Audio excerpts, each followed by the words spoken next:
మా అక్షయ భక్తి యూట్యూబ్ ప్రేక్షక మహనీయులకందరికీ మీ యొక్క శ్రేయోభిలాషి ఈ సత్యనారాయణమూర్తి చేయు అనేక వందనములు. ఈరోజు మా అక్షయ భక్తి తాంత్రిక రహస్యముల్లో ఒక సామాజిక స్పృహ అనేటువంటి విషయంలో శ్రీరామ రామ రామేతి రమారమా మనోరమే సహస్రనామ తత్తుల్యం రామనామ వరాననే అనేటువంటి శ్రీరామ మహామంత్రముతో ప్రారంభిస్తున్నాను.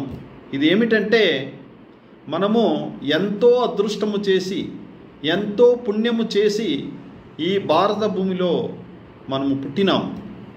ఇదే మన అదృష్టం.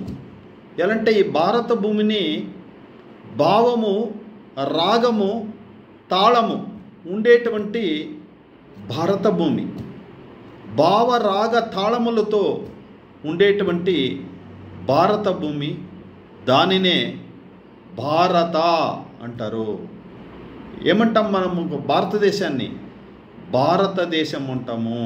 సో అటువంటి ఆ భావ రాగ తాళములతో ఉండేటువంటి ఆ మహామంత్రమే శ్రీరాముని యొక్క మంత్రం.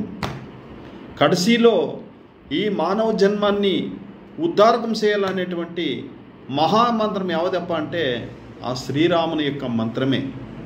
సో అటువంటి రాముణ్ణి మనము జనవరి 22వ తారీఖు ఈ భారతదేశంలో యావత్ ప్రపంచమే ఆశ్చర్యపరిచేటువంటి విషయముతో ఇక్కడ బాలరాముణ్ణి అయోధ్యలో స్థాపన చేసినాము. ఎవరు స్థాపన చేసింది? మన భారతీయులందరూ చేరి స్థాపన చేసినాము. ఇందుకు గాను మన యొక్క సెంట్రల్ గవర్నమెంట్, ఆ యొక్క ప్రధానమంత్రి, మన యొక్క ప్రధానమంత్రి నరేంద్ర మోదీ గారు కావలసినంత సహకారము, సదుపాయాల్ని అందించి దీక్ష భూని స్థాపన చేసినారు. చాలా చాలా సంతోషము. జనవరి 22వ తారీఖు మనకి యావత్ భారతదేశానికి బాలరాముని స్థాపన చేసి ఒక కిరీటమును పెట్టినారు. భారతదేశానికే కిరీటం. అది ఎవరికి? భారతదేశానికే పెట్టిండామంటే దేశమంటే మట్టి కావుదాయి, దేశమంటే మనుషులై అంటే మనమందరూ కిరీటం పెట్టుకుందాం. అర్థమైనా? ఎందుకుగాను అటువంటి రాముణ్ణి ఇక్కడ స్థాపన చేసినాము. సో ఇది చాలా చాలా అదృష్టము. ఇక్కడ అన్నీ సరిగా ఉంది. రాముణ్ణి స్థాపన చేసినాము. కానీ రామరాజ్యం కావాలా కదా? రామరాజ్యం లేదే. రామరాజ్యం ఎట్లుండాలా? సుభిక్షముగా ఉండాలా, సకల ఐశ్వర్య సంపన్నముతో ఉండాలా. ఉండామా ఇప్పుడు? లేదు. కారణమేమి? సుభిక్షముగా రాజ్యం వచ్చి సుభిక్షంగా ఉండాలంటే ఎట్లుండాలా? శాంతి భద్రతలతో ఉండాలా, సౌకర్యముతో ఉండాలా, ఆయుర ఆరోగ్య ఐశ్వర్యములతో ఉండాలా. ఎంత ఉండాలంటే ఏం కావాలా? నీరు కావాలా. ప్రధానముగా నీరు కావాలా, గాలి కావాలా, మంచి వాతావరణము కావాలా, ఆహారము కావాలా, ఆ తర్వాత ఆరోగ్యము, ఆ తర్వాత ఐశ్వర్యము అన్నీ కావాలి. ఇప్పుడు ఏం కావాలా మనకి? మనం లాస్ అయిపోయిండామో? గాలి పొల్యూషను, నీరు పొల్యూషను, ప్రకృతిని విధ్వంసం చేస్తున్నాము. మన అవసరాలకు గాను చాలా చాలా తప్పు చేస్తున్నాము. ఇంతేకాకుండా మన తోటి సహజీవులు ఉన్నాయి కదా, ఏమవి? జంతుజాలాలు, పశుపక్షాలు, అవి కూడా నాశనమవుతూ ఉంది. ఇప్పుడు ఏం తక్కువైపోయింది మనకి? గాలి ఉంది, గాలిదేవుడు ఉన్నాడు, అతను వీస్తూనే ఉన్నాడు. పొల్యూషన్ గాలో, ఇంకొక గాలో దాన్ని వచ్చి ప్యూరిఫై చేసుకొని ఆ గాలిని పీల్చుకుంటూ ఉండాము. అయింది. ఇంకోటి ఏం తక్కువైతా ఉంది మనకి? నీరు తక్కువైపోయింది. 35 ఏండ్లకు ముందర భారతదేశంలో నీళ్ళకి ఎట్లుండే? సమృద్ధిగా ఉండే. భూగర్భ జలముండే, ఇప్పుడు భూగర్భ జలాలు లేదు. ఎందుకు లేదు? వర్షాలు లేదు, అభావం అయిపోయింది. ముందు 400 అడిళ్ళ 100 అడిళ్ళ 500 అడిళ్ళ నీళ్ళు వస్తూ ఉండే, భూగర్భ జలాలు వస్తూ ఉండే, బోరేస్తే నీళ్ళు సిక్తా ఉండే. ఇప్పుడు సిక్తా ఉందా?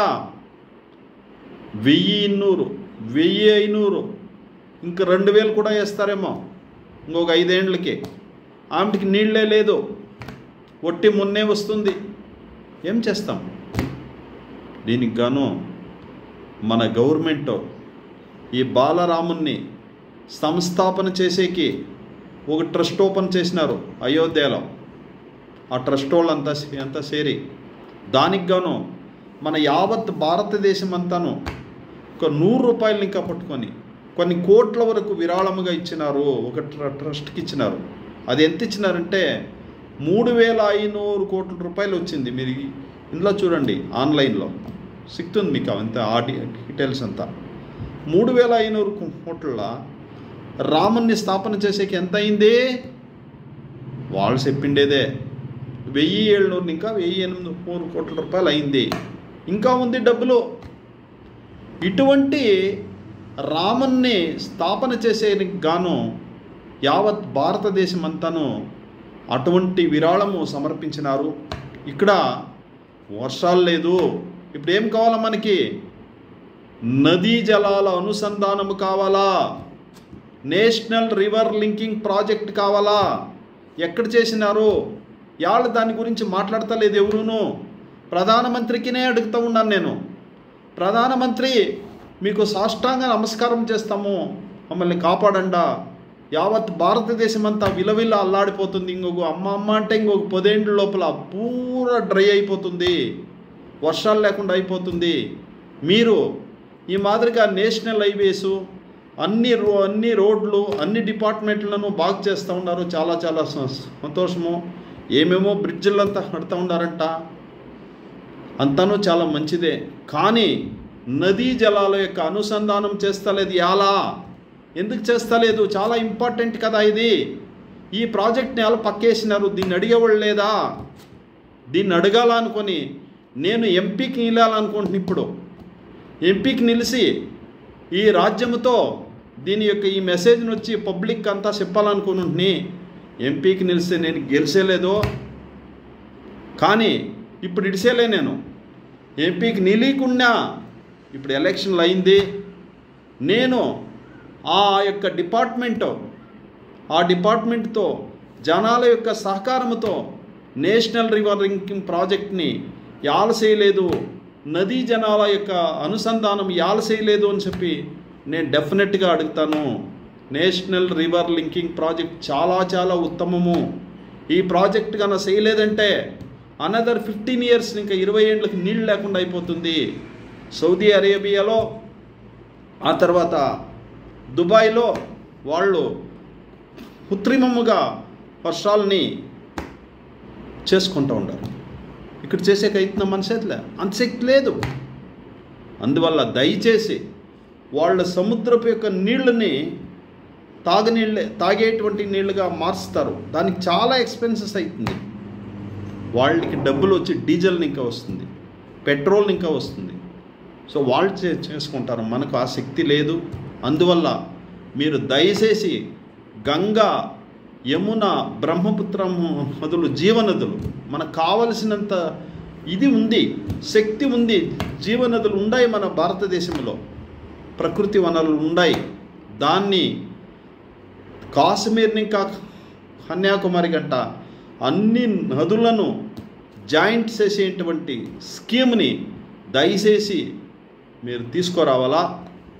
ఆ యొక్క రివర్ లింకింగ్ ప్రాజెక్ట్ ఎవరు మినిస్టరో నరేంద్ర మోదీ దగ్గరికే పోతాను, ఆయన దగ్గరనే నేను సమర్పణ చేస్తాను ఈ పత్రాన్ని. ఈ ప్రాజెక్ట్ని జనాలకు గాను చెయ్యాలా. నేను ఎట్లా ఎంపీకి గెలిచేలే. ఇప్పుడు ఎవరు ఎలక్షన్లో గెలుస్తారో వాళ్ళ దగ్గర పోయి ఒక వినంతితో ఈ పత్రాన్ని ఇచ్చి యావత్ భారతదేశానికి అంతాను నదీ జలాల యొక్క అనుసంధానం చేయండా. అప్పుడే రామరాజ్యం అయ్యేది. రామరాజ్యము రాముని మాత్రం అక్కడ స్థాపన చేస్తే ఎవరికి ఆ ప్రజలకి నీళ్ళు లేదు. దాన్ని ఇంకా మీరు యొక్క ఈ సంస్థని మీరు వచ్చింది డెఫినెట్గా మీరు వచ్చి కొనసాగించాలా. ఇది అద్భుతమైనటువంటి ఒక ప్రాజెక్టు, అందరికీను మేలైనటువంటి ప్రాజెక్టు, పశుపక్షాదులకు మేలైనటువంటి ప్రాజెక్టు, ప్రజానీకానికి మేలైనటువంటి ప్రాజెక్టు. దీన్ని అందరూ ఆదరించాలా, యావత్ భారతదేశం అంతా దీన్ని ఆదరించాలనేటువంటి వచ్చి మనవి చేస్తూ అందరికీ నమస్కరిస్తూ, ఈ యొక్క మెసేజ్ మీకు ఇష్టమైతే నా యొక్క ఛానల్ని సబ్స్క్రైబ్ చేయండి, షేర్ చేయండి, లైక్ చేయండి. సెలవు. సమస్త లోక సుఖినో భవంతు. సెలవు.